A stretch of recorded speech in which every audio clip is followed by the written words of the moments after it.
is Smart Consulting Sourcing, the only podcast about consulting procurement or how to buy consulting services. You'll get tips on how to use consulting, buy consulting, and managing the consulting. And now your host, Ellen Lafitte. Hey there, fellow consulting sourcing enthusiasts. Welcome back to Smart Consulting Sourcing, the only podcast about consulting procurement. I am Elaine, and I'm back with another episode of a series, How to Buy Consulting Services Like a Pro. So if you're looking for mastering the art of sourcing consulting services, you've come to the right place. Today, we're going to tackle the next crucial step in the process, briefing your candidates and handling the Q&A session.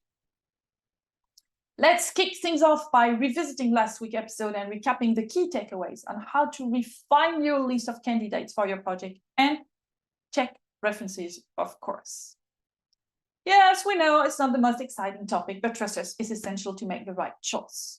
First thing off, don't skip checking references. Don't be fooled by flashy websites and smooth-talking consultants.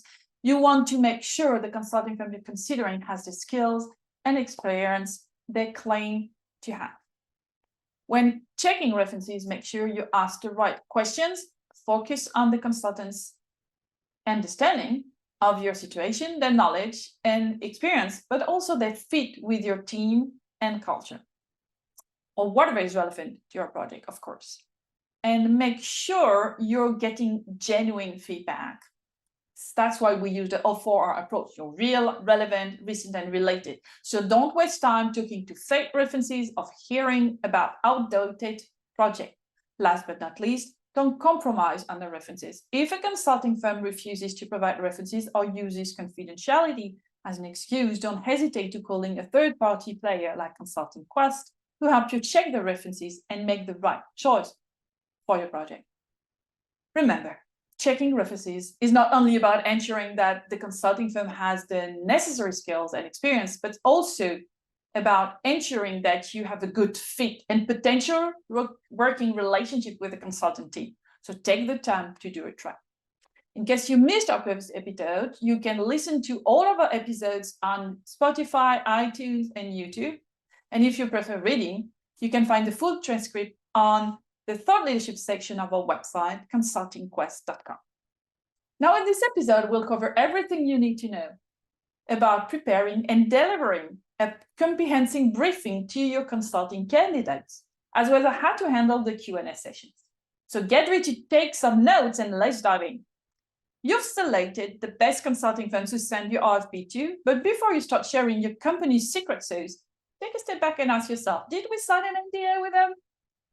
Why is it so important, you ask? Well, you'll be sharing confidential information about your strategy, your product lines, your innovations, and the other trade secret that gives your company a competitive advantage. So let's face it, consulting makes a business of selling their expertise and knowledge. If you worked with a firm before, it's worth checking if they have an MSA, which often includes a confidentiality clause, or an active NDA. But even if they've signed something already, it might be worth considering signing a specific NDA for this project, especially if the information is particularly sensitive. That way you can show the consultant that confidentiality is a top priority for you. So remember, don't overlook the NDA. It's an essential step in the process that can save you for potential headaches down the road. Now it's time to send your RFPs to your consulting candidates. But what if you're on a tight schedule and need to speed things up? Well, fear not. I've got a couple of tricks up my sleeves to help you accelerate the process. First, consider sending along the terms and conditions with your RFP. This way, contract negotiation can be done in parallel. Believe me, I've been there before. Contract negotiations can sometimes take longer than the selection process itself. I once spent nearly 3 weeks ironing out the liability and warranty and IP clauses, causing my clients to postpone their project multiple times. It was a real shame. So secondly, schedule your briefings with the consultants before you even receive the proposal. By doing this, you won't waste precious time trying to find a suitable time slot that works for everyone.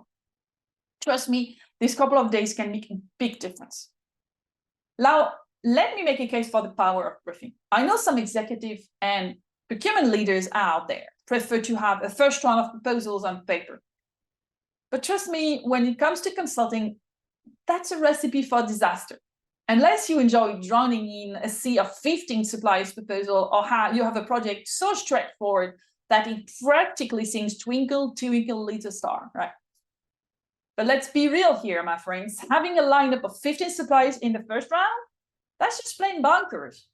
It's like playing a game of chance where your odds of success are a measly 1 out of 15. That's a whooping 6%, by the way. No, I don't know about you, but I wouldn't bet my project's future on those things changes, right? So let's think about it logically. Proposals, as impressive as they may be, are just fancy pieces of paper. They don't tell you the whole story.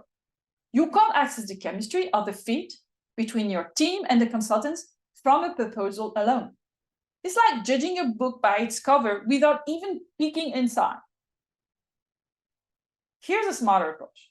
Let's show some respect for the consultant's time and energy. Preparing a proposal takes a whole lot of effort. And in the world of consulting, time is money, my friend. Instead of bombarding them with requests for proposal right off the bat, let's be more considerate. That's where the beauty of the briefing session comes in. Schedule it before receiving those proposals. It's your chance to dive deeper, ask questions, and really get to know the consultants. You can clarify your needs, understand their expertise and approach, and establish that all-important personal connection. You know, a successful project isn't just about numbers on paper or a fancy presentation. It's about people working together, synergizing their skills, and creating something amazing. So let's put that extra effort and give ourselves a fighting chance to find the perfect consultant match. Trust me, the payoff will be well worth it in the end. Now, during these crucial briefing sessions, there are a few key points to cover. Let's break it down, shall we? First thing first, you want to make sure those consultants have done their homework. They should have read your RFP. So it's the perfect opportunity to check their understanding of the project at hand. These steps service two purposes. Not only can you assess whether they've truly grasped the essence of your project, but it also allows you to gauge the clarity and effectiveness of your RFP. And trust me, feedback on your RFP writing skills is a rare gem in the consulting world, and it can help you fine-tune your future RFPs. Moving on, it's time to give the consultants the floor. Engage them to ask questions about the background and the context of your project. This is their chance to dive deeper and gain a comprehensive understanding of your unique situation. The more information they have, the better equipped they'll be to tailor the approach and provide valuable insights. Now, here's where position becomes your best friend.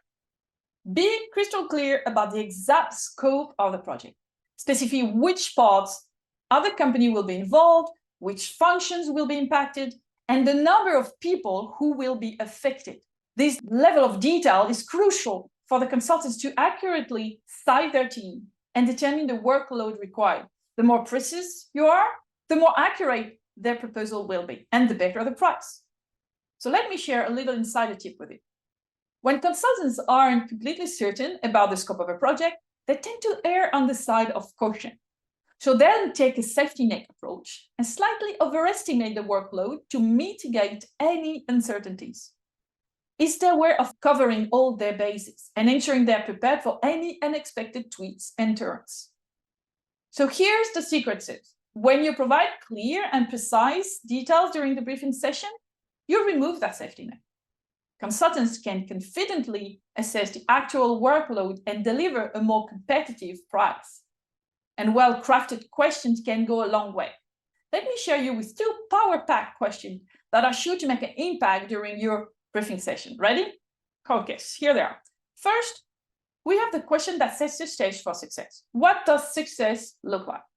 Trust me, my friends, even if the consultants don't ask it, put it on the table. These questions give them a clear picture of the end game, the ultimate goal you're aiming for. Why is it so important? Well, let me tell you another secret. There are hundreds of ways to answer an RFP, and each consultant might have a unique approach. By sharing your vision of success, you provide them with a clear direction, ensuring that everyone is on the same page. Now let's move on to our second question, and that's a gem. What would make you choose us? Ideally, the question should come from the consultant themselves, but here's the genius part. You can initiate it. Why? Because it's a smart way to know exactly what you're looking for in a consulting firm. It forces you to articulate the criteria for selection and prioritize them. Think of it as a mini reflection exercise that helps you align your needs and expectations. And hey, even those criteria are already mentioned in your RFP, these questions give them an extra spotlight. All right, folks. So let's dive now into the exhilarating world of Q&A session, because guess what? They actually start right during the briefing itself. Before you jump into the nitty-gritty, let's take a moment to understand the true purpose of this process. Picture this. The goal of the briefing and the subsequent Q&A session is to arm all the consultants with the essential information they need to craft a masterpiece of a proposal.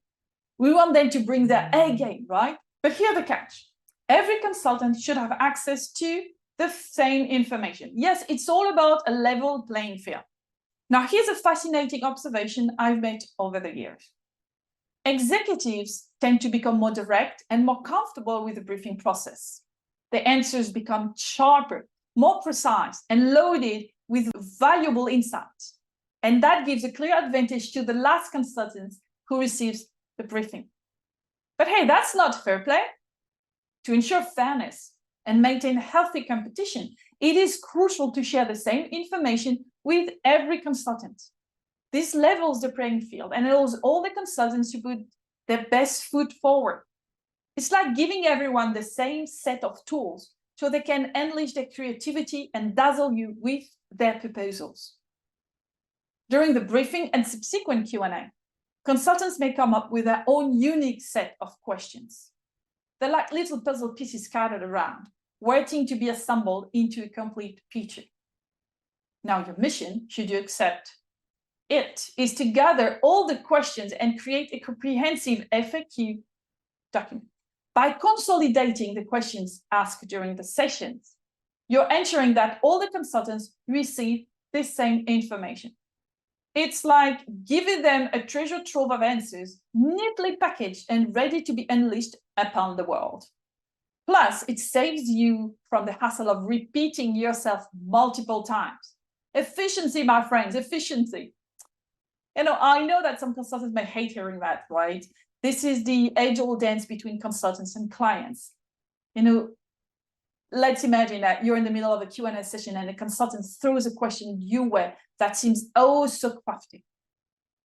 They're trying to unlock the secrets of the universe, or in this case, get an advantage in the proposal game. Sneaky, right? But fear not, my fellow seekers of fairness. Remember that you hold the power in this cosmic consulting journey. You have the ability to decide what information should remain private. So my advice to you is this: embrace the spirit of fairness, but don't be afraid to set boundaries. Share the information that will enable consultants to craft exceptional proposals, but keep certain details private when necessary.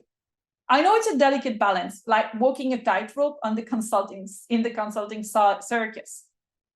When we hit the range of this episode, it's time to gather our thoughts and uncover the golden nuggets of wisdom from today's episode. So my dear listeners, here are the key takeaways to remember. First, sign that NDA. When sharing confidential information with consulting firms, ensure that you have a non-disclosure agreement in place. Protect your secret sauce and maintain trust. Embrace the power of briefing. Don't jump straight into reviewing proposal on paper. Schedule a briefing session with the consultants to clarify your needs and ask questions, and of course, establish a personal connection. It's like a prelude to the consulting symphony. Precision is the name of the game. Be crystal clear about the scope of your project, the specific areas it will impact, and the number of people involved. The more precise you are, the more accurate the proposals will be. And hey, it might even help you get a better price. 2 powerful questions to act during briefing. First, explain what success looks like to align expectations and give a clear direction to consultants. Second, tell them what would make you choose them. It helps you articulate your selection criteria and prioritize them. Keep it fair and share the same information. In the spirit of fairness, consolidate the questions asked during the Q&A sessions and ensure that all consultants have access to the same information. It's the golden rule of equality in the consulting universe. Well, folks, that's a wrap for today's episode. But don't you worry, the adventure doesn't stop here. In fact, we're just getting warmed up. So what's in store for our next rendezvous? Brace yourself, because you'll be diving headfirst into the thrilling world of comparing, analyzing proposals.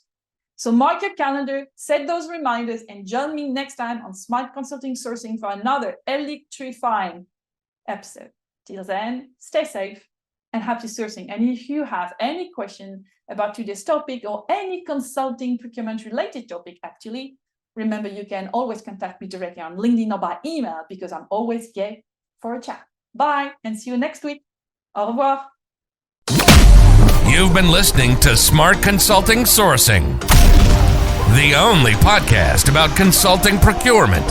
We hope you enjoyed the show. We'll be back soon, but in the meantime, hit the website at consultingquest.com.